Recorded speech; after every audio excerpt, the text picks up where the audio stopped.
extent did did Brecht's work inspire this work?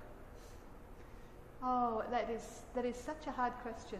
I wouldn't say in any direct way, except I have sort of taken to heart a few things from Brecht, I think, for my own writing, and one is the distancing device, you know, that looking at times other than our own gives us a bit more perspective. Mm-hmm. But then I wanted to also disrupt that and make that time not be allowed to be comfortably distant. So that is something I took from Brecht. And I think the way that he uses gesture or image to kind of combine and hold a lot of things together. You know, so for example, one of the really famous examples is the way that Mother Courage snaps her purse shut, mm-hmm. becomes this gest or this gesture mm-hmm. that's personal but also carries a lot of larger political resonance in the world of the play, because in that play it's about, you know, can you see beyond what's in your purse? How does the machinery of making money stop you from being human in a way? Mm-hmm. So I guess the force of gesture as something that means more than just the gesture itself, and the distancing device, I carry those with me, but I didn't consciously use them in the work, but they're part of how I think as a playwright now. Yeah, I guess too, there's a fantastic essay, a really short one by Walter Benjamin about Brecht called "What is Epic Theatre?"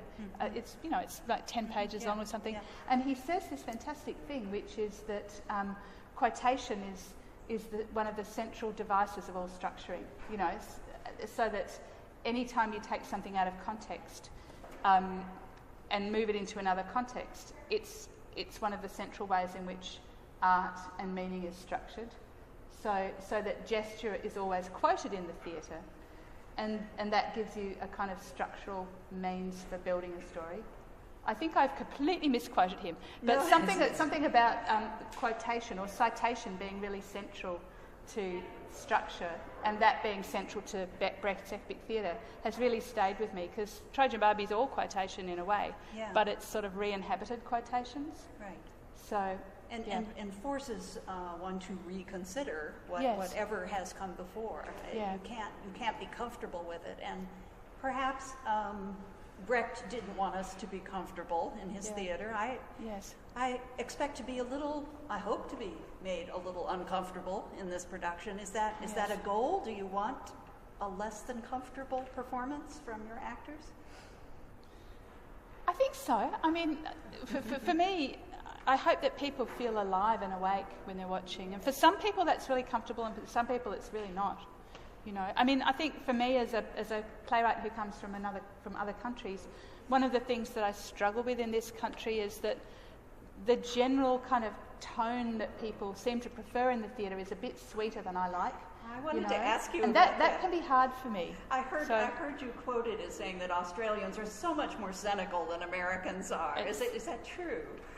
I think it is in some ways, yeah. But not necessarily cynical as in dismissive, but rather very... intolerant of a less than happy ending? Sceptical of sentiment, I would say, yeah. I mean, here I feel as though that, you know, there's a religious tradition in this country that powerfully informs this drive to redemption, you know, and so often people say to me, where's the redemption? And I think, it's not my job to have a redemption. If you want a redemption, you find it, but it's not my job to do that. Very Brechtian. Other questions? Sir? I'm curious about your process a little bit. In this play, you have the externally, the constraint of adapting. Yes. But I wonder if you set yourself your own sort of random constraints in the way that the monster play guy had said, this is my area. Right.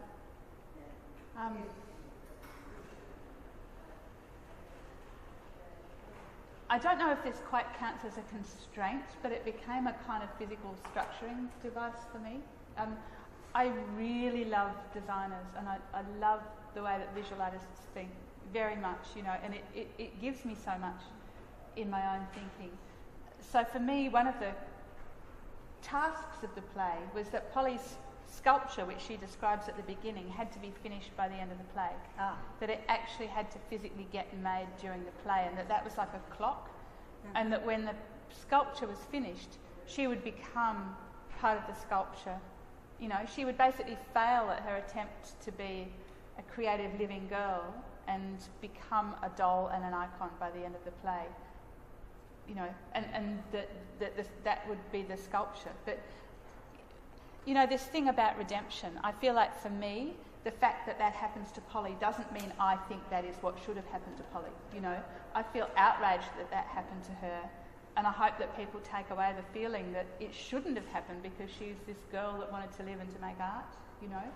But I often struggle in the American theatre against this idea that what happens on the stage is supposed to be my opinion about what should happen, you know. And very often I write because something hurts me and I want to make something out of it that speaks to what it is instead of, you know, tries to make it something that it isn't. Yes. You know, I think people can always tell when that's a lie, you know, on some level. But yeah, that was a constraint, and that Lottie had to escape. You know, she's a rich Westerner; she had to escape. So. The real-time construction of the work of art is the frame around your piece. Yeah. And whether or not that really actually appears on stage, it's in my mind that we start with a description of a sculpture and we end with the finished image in which the artist has been incorporated. Other questions? I think we're almost at the end of our hour. Maybe I should ask you the question, are there any questions that interviewers haven't asked you that you always wish they would? Do you want to make up your own question and answer it? Do we need to know Euripides to enjoy your play? I don't think so. I mean, I really hope not. I think that it would add something, but I think that war stories and stories about women in war and cliches about people from other cultures are very familiar and embedded to us, so that we'll recognise those playing out. I mean, there's a lot of jokes that you'll enjoy more if you know Euripides, but I don't think you have to follow the play. I mean, in a way, you know, Lottie is intended as a sort of innocent viewer, so I hope that people feel like, well, if she doesn't know what's going on, we don't have to either, you know. Good. Yeah. But I would love to just hear any other questions from any of you about creative process or anything at all. We've got one. Yes. Do you have any advice for somebody who's trying to write their own piece of anything?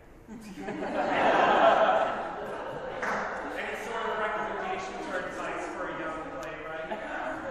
Cri de coeur. I would say do it every day, even if you think it's awful. Just write something every day. Do free association writing as well as trying to write something on the page to be a play. And do a lot of eavesdropping, like literally do eavesdropping. Go out and write down what you hear people say. Don't let yourself use a tape recorder. Write it down.